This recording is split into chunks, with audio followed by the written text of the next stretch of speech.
YCP ఎమ్మెల్సీల నినాదాలతో మండలి దద్దరిల్లింది. ఈ క్రమంలో మార్షల్స్ ను ప్రయోగించే ప్రయత్నం చేయగా ఆ ప్రయత్నానికి నిరసనగా ఎమ్మెల్సీలు వాకౌట్ చేశారు.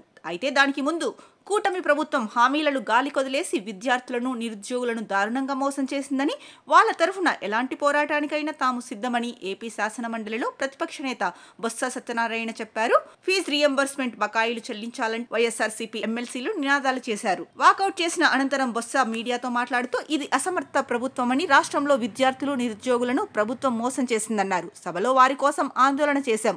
9 నెలలైన రీయింబర్స్మెంట్ ఎందుకు ఇవ్వడం లేదు? మా హయాంలో ఫీజు రీయింబర్స్మెంట్లో బకాయిలు ఉన్నాయని అసత్య ప్రచారాలు చేస్తున్నారు. కానీ మా హయాంలో ఎక్కడ బకాయిలు లేవని, దమ్ముంటే ఎక్కడున్నాయో చూపించండి అంటూ కూటమి ప్రభుత్వానికి సవాల్ విసిరారు బొత్స సత్యనారాయణ. నిరుద్యోగులకు అధికారంలోకి రాగానే నిరుద్యోగ భృతి ఇస్తామన్నారు. అది ఏది? పోనీ ఎప్పుడిస్తారో అదైనా చెప్పండి. జాబ్ క్యాలెండర్ ఎప్పుడు రిలీజ్ చేస్తారో చెప్పండి అని ప్రశ్నల వర్షం కురిపించారు. మెగా డిఎస్సి అన్నారు, అది ఇవ్వలేదు. మరోవైపు గ్రూప్ 2 అభ్యర్థులను దారుణంగా మోసం చేశారన్నారు.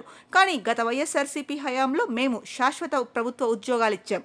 అలాంటి మేము ఇప్పుడు విద్యార్థులు, యువత కోసం నినదిస్తే మా మీదే మార్షల్స్ ని ప్రయోగిస్తారా?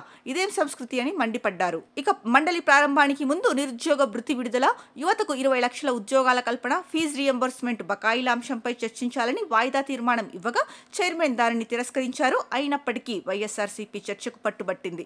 ఫీజు రీయింబర్స్మెంట్ బకాయిలతో పాటు నిరుద్యోగ భృతి 3,000 రూపాయలు తక్షణమే చెల్లించాలని, జాబ్ క్యాలెండర్ హామీలను నిలబెట్టుకోవాలని కూటమి ప్రభుత్వాన్ని కోరుతూ వైసీపీ ఎమ్మెల్సీలు ఆందోళనకు దిగారు. దీంతో కార్యకలాపాలకు అంతరాయం కలగడంతో చైర్మన్ 3 సార్లు మండలిని వాయిదా వేయాల్సి వచ్చింది. ఫీజు రీయింబర్స్మెంట్ బకాయిలు చెల్లించాలని, బాబు షూరిటీ, మోసం గ్యారంటీ అంటూ వైసీపీ ఎమ్మెల్సీలంతా నినాదాలు చేశారు.